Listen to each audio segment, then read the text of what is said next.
ذکر کرنے کا آپ نے ذکر نہیں فرمایا، ارشاد نہیں فرمایا۔ ہاں بعض روایات میں جن کو امام ترمذی رحمہ اللہ نے ذکر کیا ہے کہ اونٹ میں 10 حصے کا بھی ذکر کیا، لیکن اکثر اہل علم نے اس روایت پر عمل نہیں کیا۔ اونٹ کے بارے میں بھی 7 حصے اور گائے کے بارے میں بھی 7 حصوں کا ذکر کیا۔ اسی طرح بکری کے بارے میں فرمایا کہ ایک بکری ایک شخص کی طرف سے ہو سکتی ہے، ٹھیک ہے۔ اب اگر ایک بکری ایک شخص کی طرف سے ہو سکتی ہے تو یقیناً گھر میں اگر بہت سارے لوگ ہیں تو ان کی طرف سے تو وہ نہیں ہو سکتی۔ ہاں اس روایت کی بنا پر ثواب کی نیت اگر وہ کر لے کہ قربانی تو اس شخص پر واجب ہے لیکن باقی لوگوں کو بھی وہ ثواب میں شریک کرے گا تو ان کو بھی ثواب مل جائے گا۔ اور ثواب میں شریک کرنے کی دلیل جو ہے وہ کون سی ہے؟ وہ روایت ہے ترمذی کی حدیث نمبر 1521 میں کہ اگر ایک شخص اپنی طرف سے قربانی کرے اور گھر والوں کو ثواب میں شریک کرے اس حال میں کہ ان میں سے کوئی صاحب نصاب نہ ہو، یعنی ان پر قربانی واجب نہ ہو تو ان کو ثواب میں شریک کر لے۔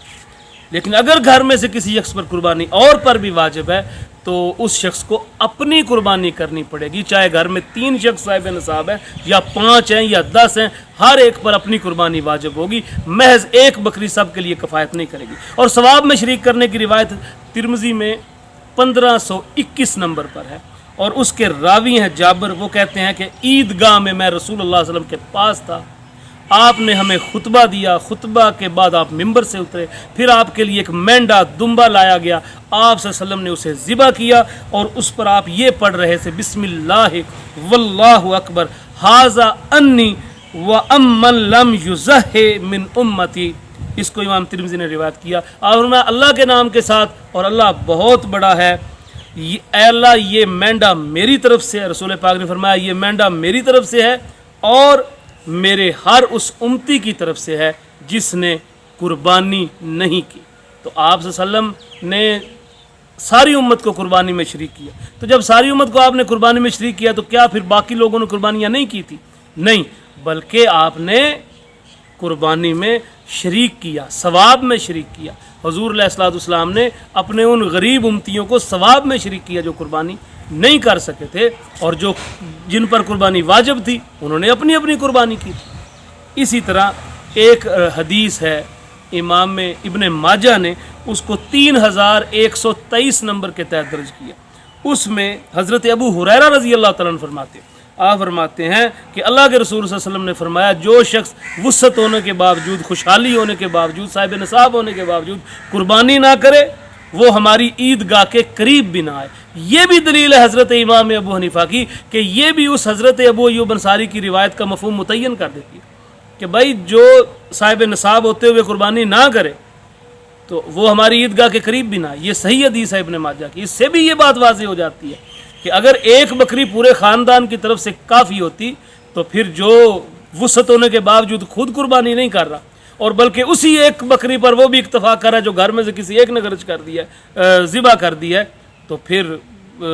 آپ نے فرمایا کہ وہ شخص ہماری عیدگاہ کے قریب بھی نہ آئے۔ اس سے بھی یہ واضح ہو جاتا ہے کہ گھر میں جتنے افراد صاحب نصاب ہوں گے ہر کو اپنی قربانی کرنا ہوگی اور محض ایک بکری ان کی طرف سے کافی نہیں ہوگی۔ اسی طرح حدیث نمبر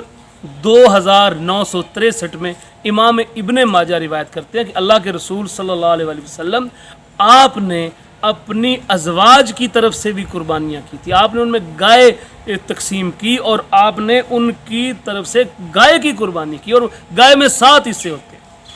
تو اس روایت سے بھی یہ ثابت ہوتا ہے، دیگر روایات سے بھی ثابت ہوتا ہے کہ نبی صلی اللہ علیہ وسلم خود اور آپ کی ازواج مطہرات آپ اپنی قربانیاں کیا کرتے تھے، آپ صلی اللہ علیہ وسلم بھی قربانی کرتے تھے، ازواج مطہرات بھی قربانی کرتے تھی، سیدہ فاطمہ الزہرا جو آپ کی صاحبزادی تھیں ان کی طرف سے بھی وہ بھی اپنی قربانی کیا کرتی تھیں۔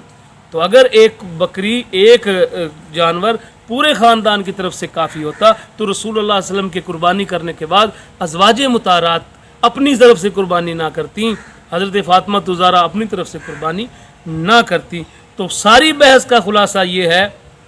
کہ جس روایت میں یہ کہا گیا ہے کہ ایک بکری پورے خاندان کی طرف سے کفایت کرے گی، وہاں پر یہ ہے کہ لوگوں کو، اپنے خاندان کے لوگوں کو جن پر قربانی واجب نہیں ہے، جو صاحب نصاب نہیں ان کو ثواب میں شریک کر لینا چاہیے۔ اصل میں یہ اس زمانے کی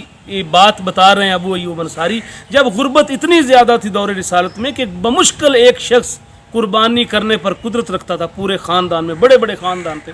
تو حضرت ابو ایوب فرماتے ہیں کہ اس وقت ہر ایک کے پاس اتنی زیادہ بکریاں نہیں تھی، اتنا مال نہیں تھا، اتنے لوگ صاحب نصاب نہیں تھے، پورے خاندان میں سے کوئی ایک آدھی شخص ہوتا تھا، اس پر ہی قربانی واجب ہوتی تھی۔ تو پھر کیا ہوا